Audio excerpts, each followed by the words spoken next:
Bem-vindos ao programa Ponto de Partida. Hoje conversaremos com Nilza Silva Jardim, que é do Centro Espírita André Luiz, aqui de Sete Lagoas. Olá, Nilza, tudo bem? Tudo bem, agradeço muito pelo convite de aqui estar com vocês nesse trabalho de esclarecimento e divulgação da doutrina, muito gratificante esse projeto. Hoje nós conversaremos sobre livre-arbítrio. Nilza, a gente sempre ouve falar sobre livre-arbítrio, principalmente quando a gente está escutando uma palestra espírita, quando a gente está vendo algum vídeo, escutando às vezes até alguma música, a gente sempre vê alguma referência a livre-arbítrio. Livre-arbítrio é uma invenção da doutrina espírita? Não, é um termo mais usado pela doutrina, né? Que inclusive faz parte dos princípios básicos da doutrina.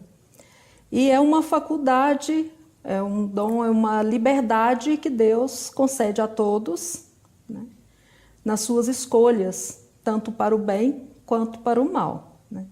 Só que a doutrina espírita, ela, nesse trabalho aí de divulgação e de esclarecimento, né, das verdades, sendo a doutrina espírita como o Cristo, né, consolador, o consolador prometido por Jesus, então esclarece melhor. As outras religiões falam nas escolhas do bem, do mal, mas a doutrina espírita é que mais esclarece e que dá a oportunidade do homem verificar que se ele está trabalhando, escolhendo o bem, ele terá uma vida melhor.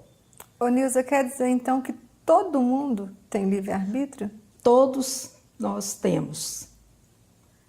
O livre-arbítrio, ele é uma conquista? Ele será uma conquista, né? Porque quando o espírito, quando o homem está ainda no estágio primitivo, que hoje não se encontra mais, podemos dizer assim, ele não tem ainda essa faculdade desenvolvida, porque ela vai desenvolvendo e vai tendo a condição de acordo com a sua educação moral, com a sua educação intelectual. Então, de acordo com a sua evolução, aí esse o livre-arbítrio vai levando o homem à perfeição, ao estágio de perfeição. Quando a gente vê uma criança muito pequena, tem como a gente estar ajudando ela para que ela faça essas escolhas de maneira mais adequada? Sim, aí é que entra o processo educativo. A educação é para isso, né? Que vai norteando, vai indicando o melhor caminho para aquela criança. E o principal que nós podemos olhar aí é a educação moral. Sendo que a educação intelectual vai dar melhor condição de entender os desígnios divinos, né? A vontade de Deus. À medida que nós desenvolvemos intelectualmente, aí nós temos condição de entender os desígnios de Deus e aí, juntamente com a educação moral, que vai dando esse norteamento aí para melhor escolher, para melhor utilizar essa liberdade que Deus nos concede, que é esse livre-arbítrio. Nilza, mas não é muito mais fácil a gente seguir o que é na moda, o que os outros falam, o que os outros dizem, do que ter que decidir? A partir do momento que você tem o sensor natural já ativo, vamos dizer assim, que é a consciência, então e tendo esse esclarecimento das verdades, você pode optar por não seguir. Você só vai seguir de acordo com a sua vontade, né? No caso, então, se por acaso a gente escolhe seguir a humanidade, também é livre-arbítrio. É livre-arbítrio. Em todos os momentos você pode seguir ou não, você pode resistir ao mal. A qualquer momento, mesmo que você não tenha esse esclarecimento correto Do que seja o do que livre-arbítrio. seja, mas você tem dentro de você, que eu disse, o sensor natural, que é a consciência, mas tem também a vontade de resistir ou não. Inclusive, na pergunta 845 do Livro dos Espíritos, lá fala das predisposições instintivas, que muitas das vezes leva o homem a fazer escolhas erradas, né? Mas ele tem a vontade própria. Então, essa vontade ele não teve o esclarecimento, mas tem a vontade dentro dele que ele pode resistir. Então, não tem mal nenhum, não existe questão nenhuma que você possa seguir arrebatadamente. Não tem nada súbito, fala, não, eu cometi aquele ato ali porque foi instintivo, mas você teve sua vontade de fazê-lo ou não. Então, a decisão final sempre é do homem. É do homem. A não ser que tem questões que nós vamos entrar aí no determinismo, o que é determinado por Deus. Aí, nessa questão, o homem não pode alterar, né? Muitas das vezes, nós entramos em questões, queremos mudar muitos cursos aí, né, das histórias, das vidas dos familiares, da nossa, e sendo que ali já estava determinado por Deus. Então, a gente quer mudar algo que não está destinado a essa mudança pelo homem, porque já foi determinado por Deus, né? Mas, de qualquer maneira, a decisão final, sim, do homem. Nilza, por exemplo, já que a gente está falando que a escolha sempre é do homem, né? Que isso representa o nosso livre-arbítrio, tem como fazer alguma coisa para que a gente possa melhorar as nossas escolhas? Nossa, muito. Primeiramente, pedir o amparo, o auxílio de Deus nas nossas decisões, né? Inclusive a prece que Jesus nos ensinou, o Pai Nosso, né? Onde que nós pedimos para nos livrar das tentações e do mal, né?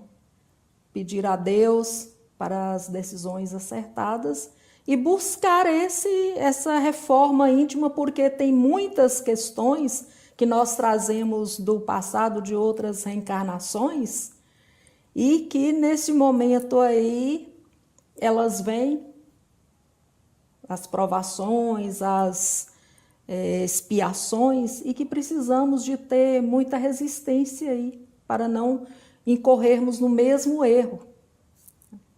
Essa capacidade de decisão, então, ela pode ser aprimorada? Pode ser aprimorada. O Evangelho está aí dando normas, roteiro, para que essa conduta seja acertada, essas escolhas sejam acertadas. Quando a gente vai fazer uma escolha, quando a gente segue, né, a nossa decisão, a gente segue esse livre-arbítrio, a gente usa dessa faculdade, quando é que a gente sabe que a gente fez a escolha certa? Tem como saber isso? Tem, de acordo com o resultado, né? Inclusive, lá o Evangelho, Jesus sempre fala, né? Pelo fruto, né?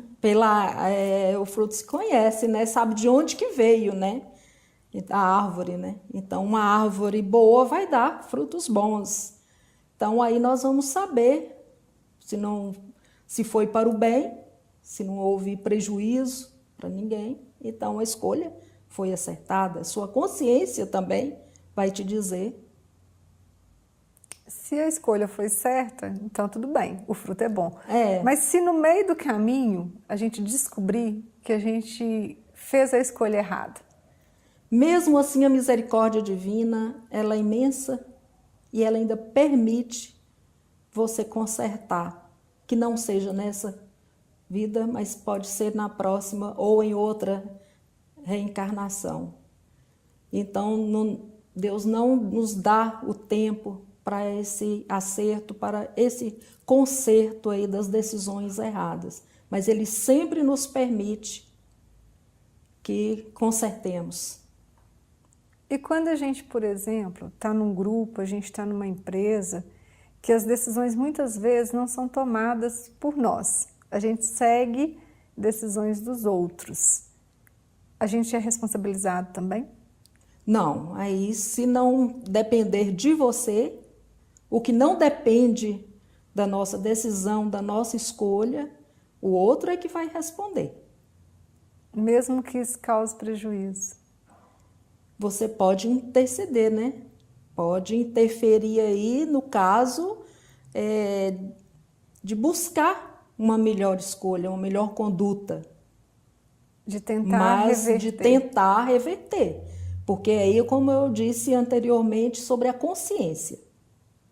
É claro que você não vai seguir algo que você vê que a sua consciência não vai permitir. Então, nós temos que lembrar sempre da consciência. O que eu falei aqui no início, que, por exemplo, às vezes é mais fácil para a gente seguir o que está na moda do que a gente decidir o contrário sozinho, é porque muitas vezes o mundo, ele cobra da gente que a gente siga algumas tendências, né? Nesse caso, mesmo quando a consciência às vezes nos cobra, a gente se omite e vai atrás do mundo. Aí a gente é responsabilizado também? Também, porque podemos lembrar aqui da passagem de Paulo aos Coríntios, quando ele diz que tudo me é lícito, mas nem tudo me convém, nem tudo me edifica. Então, eu tenho que estar bem atento nessa resistência aí ao que está errado, ao que a escolha é errada, e vendo o que é que vai edificar e o que vai fazer crescer e evoluir. Mesmo que o mundo lá fora te convoque a segui-lo. Mas aí tem que buscar o que é lícito, não o que convém, né? Porque tudo é permitido, mas nem tudo. Porque nesse mundo onde que a moral anda muito à moda da casa, né? Cada um fazendo do jeito que acha que deve, como que eu vou me nortear para saber o que está dentro dos desígnios de Deus? A moral cristã, né? Primeiramente. Então, tudo que estiver dentro da moral cristã é o que vai te nortear. Às vezes até rebelamos, né? Ficamos indóceis, questionando esses desígnios de Deus. E aí, muitas das vezes, ficamos, mas por que eu nasci nessa família? Por que eu estou nesse trabalho? Então, nós temos que estar buscando essa tolerância, a resignação, a paciência, a aceitação, tudo aquilo que Jesus nos convocou, né? Nos convidou a trazer para dentro de nós na condução dessa vida aí, para que aceitemos melhor aquilo que nos acontece. Porque se não foi escolha nossa e aconteceu, é por escolha nossa que eu digo no estado já reencarnado. Porque nós já fazemos uma programação antes de reencarnar. Antes de reencarnar já existe uma programação. Nós já escolhemos. Já fizemos essa escolha, né? E essa escolha, muitas das vezes, só temos uma vaga intuição de que ela foi feita, né? Mas o esquecimento também é uma bênção dessa escolha feita antes de reencarnar. Porque imaginemos aí, eu nascer em uma família onde a minha mãe foi uma grande inimiga minha do passado. Então, esse esquecimento aí foi uma bênção, porque ao reencarnar eu posso fazer, ter um relacionamento melhor com ela, apesar de que pode ser que nas minhas reminiscências eu possa vê-la como inimiga, né? E aí eu questionar por que que eu nasci com essa mãe, um exemplo, né? Mas dentro dos ensinamentos de Jesus, de buscar essa força, essa tolerância, essa paciência, essa resignação, eu posso transformar todo esse passado aí, buscando o bem, em uma grande amiga e um grande amor mais à frente. Os laços de inimizade transformar em laço de amor. Ô Nilza, como você está falando da família, na questão de pais que têm essa missão de educar, o livre-arbítrio do pai acaba sendo usado para educar o filho, né? O que permitir, o que não permitir. E às vezes o pai, ele é muito cobrado pelo filho nessa questão de que são gerações diferentes, que o que era bom na época do pai não é bom hoje, principalmente com a questão de envolvimento com álcool, com drogas, com sair, com liberdade, com jogos, com internet. E o pai acaba tendo que decidir muitas coisas para o filho, né? Que ele tem a responsabilidade de educar. Como é que fica essa questão, caso o pai não tenha esclarecimento para decidir o que é melhor para esse filho? A educação moral, ela independe de época, né? De tempo aí, de gerações. Então, a moral, ela está a todo tempo, em todo lugar. Então, primeiramente, ele tem que estar dentro aí dos padrões da moralidade, do que ele entende, né? Porque aí também nós podemos entrar num estágio aí, num processo que o pai, para ele, que está, como você disse, ele não tem Às vezes ele se sente perdido, né? Ele não sabe, fala assim, nossa, eu não acho que está tão certo, mas os coleguinhas estão todos fazendo, os amigos do meu filho estão fazendo também. Ele fica na dúvida, né? E essa dúvida... Mas aí eu volto na questão do Paulo, né? Do que é lícito e do que não é lícito, do que convém e do que não convém. E aí a moral e a consciência é que vai determinar esse roteiro aí, porque nós não podemos julgar que só porque ele não tem a educação intelectual desenvolvida, no caso, mas ele tem a consciência e ele tem o princípio moral dentro dele, que Deus dá a todos, né? Permite a todos de ter. Então, ele vai buscar isso aí para poder conduzir. Então, a gente vê em famílias aí humildes, simples, que nunca foram na escola, mas tem uma conduta correta, né? As decisões são dentro da moral cristã. Moral cristã. Né? Uhum. Então, quando surgir essa dúvida que o pai tiver sem saber o que fazer, né? Porque muitas vezes ele vai decidir pelo filho, se ele se apoiar nesses argumentos que você já nos deu, o evangelho, a oração, a moral cristã, com certeza ele vai saber decidir o que é mais certo, né? Exatamente. Se o filho vai poder ou não ir à festa. Exatamente. E vai estar ajudando também esse filho a aprimorar a sua capacidade de decisão também, né? Porque com a conversa, com o esclarecimento, vem o entendimento, né? Porque não é só decidir, seria entender porque decidiu. Isso facilita o relacionamento na família. Né? Exatamente. Não só porque as decisões nossas têm que ser porque sim, mas que a gente também procure entender porquê da decisão, né? Buscando sempre o bem, né? Sempre o melhor, apesar de que muitas das vezes tem decisões que nós tomamos achando que é o melhor.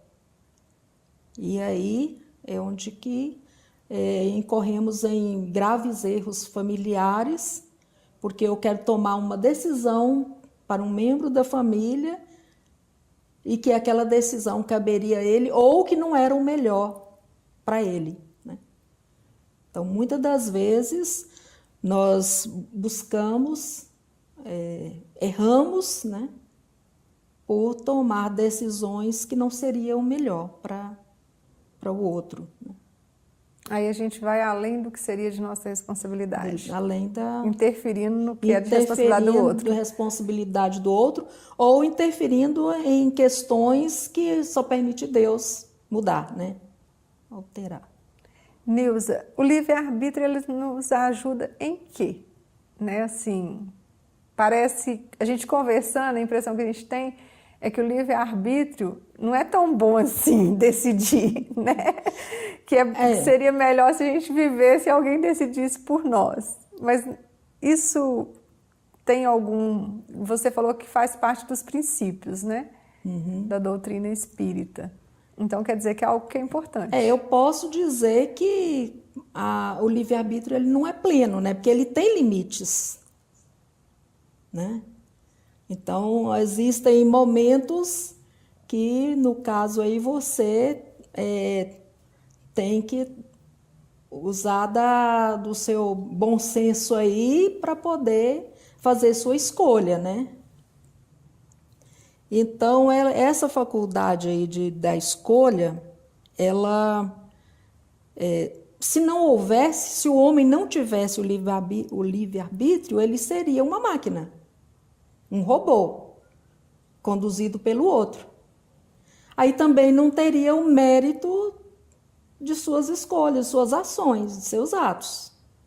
Seria, então, uma questão de amadurecimento do espírito. O livre-arbítrio ele vai num crescente junto com o processo evolutivo, né? Quanto mais evoluído o Quanto espírito, mais evoluído, fácil as escolhas. Mais fácil, mais acertadas as escolhas.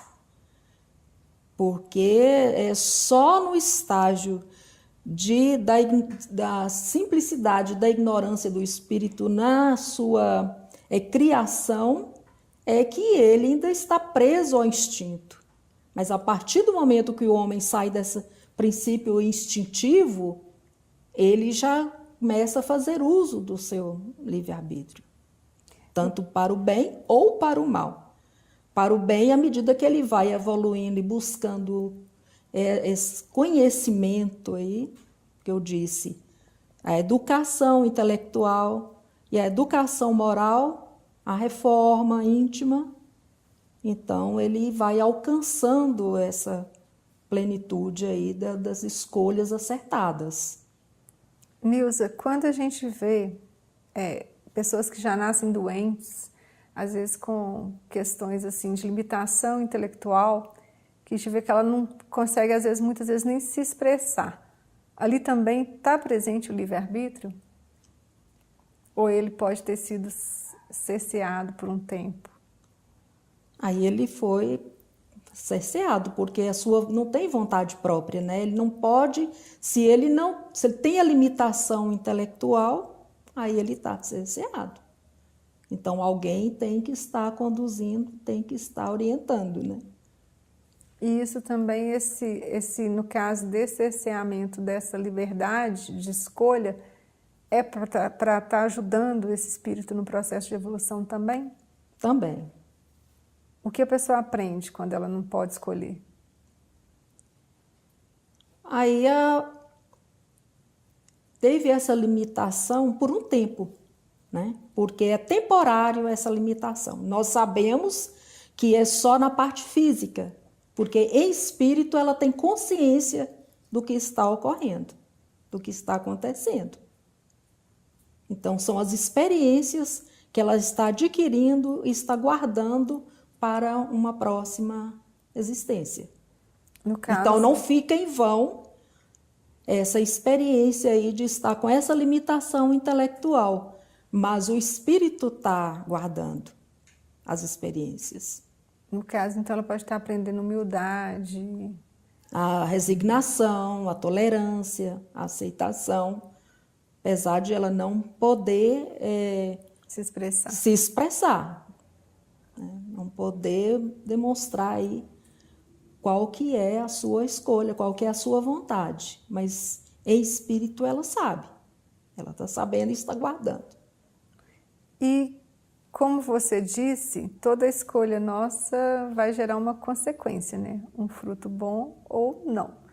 No caso, por exemplo, da gente passar a vida inteira fazendo só escolha equivocada, qual que é a consequência? Dores e sofrimentos, né?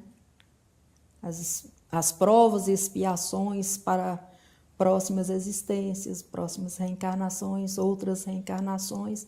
E como eu disse, Deus, né, permite dar toda essa liberdade aí de ação, mas dá liberdade também para você quitar e acertar. E à medida que você vai conduzindo aí sua vida nessas buscas aí de acerto, então aí uma hora, num momento, você vai ficar livre de fazer escolhas erradas. A partir do momento que tomar a decisão, ter a vontade firme, assessorado, buscar também ter a vontade da ajuda de Deus, porque nós precisamos desse amparo de Deus para não fazer as escolhas erradas, os benfeitores que nos orientam, que nos auxiliam. E a doutrina espírita está aí para nos esclarecer e nos mostrar, sem fantasias, que errando, fazendo as escolhas erradas, nós teremos que consertar. Mais cedo ou mais tarde, não existe nenhuma escolha errada que não tenha que ser consertada. Nilza, e quando a gente faz uma escolha errada, a gente aprende alguma coisa? Aprendemos, são as experiências da vida, né? São as experiências. Errando, então, também se aprende. Se aprende. E muito. E como, né? E estamos vindo aí há séculos, né, fazendo escolhas erradas, porque a prova disso são as dores, os sofrimentos por que passamos, né? A terra, os lares, todos nós que temos dificuldades, é a comprovação de que fizemos escolhas erradas. Ô Nilza, e também quando a gente está em grupo, né? Mesmo a gente que já é mais adulto, às vezes a gente conversando ali, um do grupo influencia o outro, a gente às vezes nem quer fazer uma coisa, mas está no grupo, o grupo vai, a gente vai também. Essas escolhas que são feitas em grupo, onde a gente participa, vai ali na empolgação, a gente também é responsável? É porque você tem, como eu disse anteriormente, o sensor natural, que é a consciência e a vontade de resistir, né? Você tem a vontade, a sua vontade própria de resistir. Então, não existe nenhum mal, nada que você não possa resistir. Então, você querendo, você pode. Resumindo, então, somos responsáveis. Todos somos responsáveis pelos nossos atos, pelas nossas vontades, né? Então, pelas nossas a escolhas. doutrina, ela vem aproveitando a maturidade aí da humanidade, nos dizer que nós é que escolhemos. Nós escolhemos. Então, as outras religiões, elas tentam alertar, né, o homem para seguir o caminho do bem. Mas a doutrina espírita é que nos esclarece, sem fantasias, sem passar a mão na nossa cabeça, através dos relatos, André Luiz, Emmanuel e vários outros espíritos, né? A literatura espírita, através dos romances, a gente encontra, né, muitos casos, muitos fatos que nos dá uma luz de como deve agir, sem contar as obras básicas e o próprio Evangelho, que é uma norma, que é um roteiro, né? Nilza, para encerrar, qual é a sua mensagem final? Se você me permite, tem um texto do Charles Chaplin que é muito interessante e ele resume um pouco de tudo aquilo, né, que nós falamos sobre a liberdade das escolhas, da vida, de como conduzir o nosso dia a dia e as nossas escolhas. Pode ler. Só depende de nós. Hoje levantei cedo, pensando no que tenho a fazer antes que o relógio marque meia-noite. É minha função escolher que tipo de dia vou ter hoje. Posso reclamar porque está chovendo ou agradecer às águas por lavarem a poluição. Posso ficar triste por não ter dinheiro ou me sentir encorajado para administrar minhas finanças, evitando o desperdício. Posso reclamar sobre minha saúde ou dar graças por estar vivo. Posso me queixar dos meus pais por não terem me dado tudo o que eu queria, ou posso ser grato por ter nascido. Posso reclamar por ter que ir trabalhar ou agradecer por ter trabalho. Posso sentir tédio com o trabalho doméstico ou agradecer a Deus por ter um teto para morar. Posso lamentar decepções com amigos ou me entusiasmar com a possibilidade de fazer novas amizades. Se as coisas não saíram como planejei, posso ficar feliz por ter hoje para recomeçar. O dia está na minha frente, esperando para ser o que eu quiser. E aqui estou eu, o escultor que pode dar forma. Tudo depende só de mim. Charles Chaplin. Obrigada, Nilza, pela sua participação. Se você se interessou pelo assunto, pode procurar um centro próximo de sua casa para continuar os estudos e aprender um pouco mais sobre o livre-arbítrio. Até o próximo programa.